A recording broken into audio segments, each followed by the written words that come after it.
why don't we start with more news that you may not want to talk about? You know what? You needed a good life, because we begin with the latest snapshot of President Trump's approval and potential 2020 matchups. The ABC News Washington Post poll had his rating at 47% among registered voters, up 5 points from April, while 50% disapprove, down 4 points. Judging by the issues, the president is strongest on the economy, with 51% approving of his performance, 42% approve of his job on taxes, and he gets 40% approval on foreign policy as well as on immigration. On health care, 38% approve. Among registered voters, the poll finds President Trump is currently down 10 points to former Vice President Joe Biden in a hypothetical 2020 matchup, but effectively tied with Senators Kamala Harris, Bernie Sanders, and Elizabeth Warren, and dead even with Mayor Pete Buttigieg. So, Mike, very interesting. Let's start. We'll get to the Democratic matchups in a second, but, Mike, let's start with, of course, the president at 47% among registered voters, and let's talk about why that is. But I think we do have to start, though, with an asterisk around that, because the president was in a meltdown mode last night. Something's going on that has him deeply agitated. Normally, he would be bragging about these poll numbers. He certainly should, given everything that he's been through, but instead he was melting down last night. I don't know if it was that Jeffrey Epstein case that his own Justice Department has once again put him in the legal crosshairs, or if it was something else. But any insight into, first of all, any insight into last night's Twitter rant when he got the best polling news of his presidency?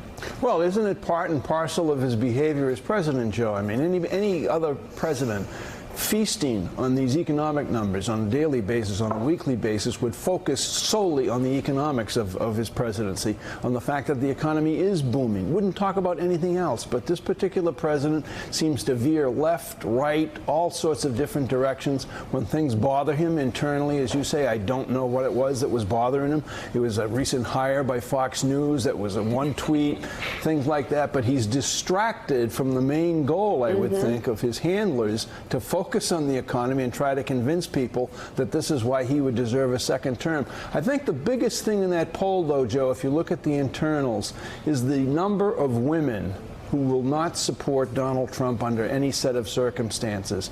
And if you look at that number, and it hasn't moved in a long while, and it's a fairly substantial number, it's going to be very, very difficult for him to win re-election. You know, but Elise, he's sitting at 47% of registered voters. You'd think he'd be happy. Let me tell you, chances are good those numbers go even higher when you go from registered voters to likely voters, which, of course, it's too early to try figuring out who those likely voters are going to be. But just historically, he does even higher among likely voters. So the question is, for Democrats, as they're trying to figure out exactly why right now Donald Trump continues to rise in the poll.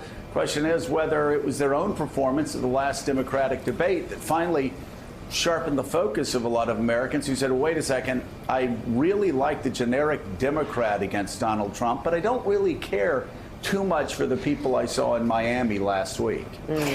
I wonder how closely voters really pay, how much attention was paid to that first debate. It really is just so early. And to state the obvious, I think that Donald Trump is benefiting in a huge way from an economy that isn't of his own making, but he continues to reap the rewards of it. And as long as that strength is still there overall, it's going to be very hard to boot an incumbent out of office. I was just more disturbed this past weekend over the course of, that bizarre speech about, raising airports during the Revolutionary War, and then the bizarre rant this weekend, just the fundamental instability of Donald Trump right now, and just behavior that if you saw in any major CEO or a family member, you would be gravely concerned. And, I wonder, Rev, can you tell, you've known him for so many years, is this getting more extreme, or is this just par for the course? No, I think it is more extreme. He has always been